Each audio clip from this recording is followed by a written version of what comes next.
సిద్ధం చేస్తున్నారు. మరి ఈ సందర్భంగా అక్కడ మ్యూజియం కూడా ఇంతకు ముందే మనం చూసాం. స్మృతివనం, ఇలా అన్ని రకాల ఏర్పాట్లు కూడా జరుగుతున్నాయి. మరి వారి యొక్క కుటుంబ సభ్యులు ఈరోజు ఈ కార్యక్రమానికి విచ్చేశారు. వారిని సత్కరించవలసిందిగా ఆంధ్రప్రదేశ్ రాష్ట్ర గౌరవ ముఖ్యమంత్రి వర్యులు గౌరవనీయులు శ్రీ నారా చంద్రబాబు నాయుడు గారిని ఆహ్వానిస్తున్నాం.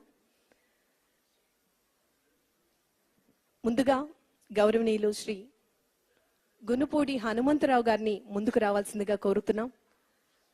అమరజీవి శ్రీ పొట్టి శ్రీరాములు గారి యొక్క కుటుంబ సభ్యులు, వారికి ఈ సందర్భంగా మీ అందరి కరతాళ ధ్వనుల మధ్య వారికి ప్రత్యేకమైనటువంటి ధన్యవాదములు తెలియజేస్తూ గౌరవ ముఖ్యమంత్రి వర్యులు వారి చేతుల మీదుగా చిరు సత్కారం. ధన్యవాదములు సార్. తదుపరి గౌరవనీయులు శ్రీ గునుపూడి సత్యనారాయణ గారిని ముందుకు రావాల్సిందిగా కోరుతున్నాం. మీ అందరి కరతాళ ధ్వనుల మధ్య వారికి ప్రత్యేకమైనటువంటి ధన్యవాదములు తెలియజేద్దామండి.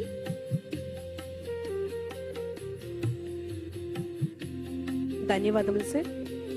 తదుపరి శ్రీమతి కుందా ప్రతిభ గారిని ముందుకు రావాల్సిందిగా కోరుతున్నాం. అమరజీవి శ్రీ పొట్టి శ్రీరాములు గారి యొక్క కుటుంబ సభ్యులు, వారిని ఈ రోజు మనం అందరం చూడటం, ఇలా కలుసుకోవడం చాలా సంతోషంగా అనిపిస్తుంది. ధన్యవాదములు మేడం. తదుపరి గౌరవనీయులు శ్రీ గునుపూడి నరసింహారావు గారిని ముందుకు రావాల్సిందిగా కోరుతున్నాం. మీ అందరి కరతాళ ధ్వనుల మధ్య వారికి ప్రత్యేకమైనటువంటి ధన్యవాదాలు తెలియజేద్దామండి.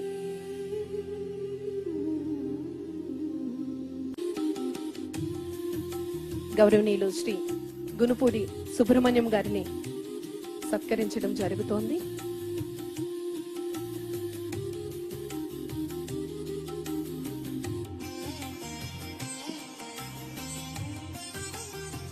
కుటుంబ సభ్యులందరినీ కూడా మరి ఈ రోజు అమరజీవి శ్రీ పొట్టి శ్రీరాములు ఆత్మార్పణ దినం. ఈరోజు కుటుంబ సభ్యులందరినీ కూడా కలుసుకోవడం చాలా సంతోషంగా అనిపిస్తోంది.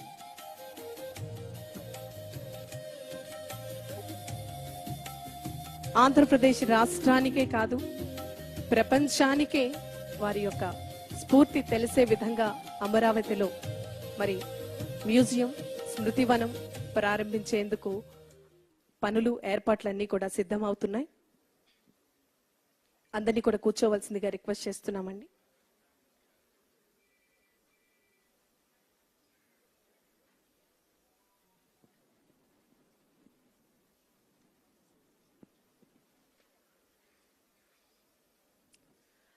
ఆంధ్రప్రదేశ్ చరిత్రలో అభివృద్ధిని ఒక నినాదంగా కాదు, ఒక వ్యవస్థగా మార్చిన నాయకులు మన ఆంధ్రప్రదేశ్ రాష్ట్ర గౌరవ ముఖ్యమంత్రి వర్యులు గౌరవనీయులు శ్రీ నారా చంద్రబాబు నాయుడు గారు.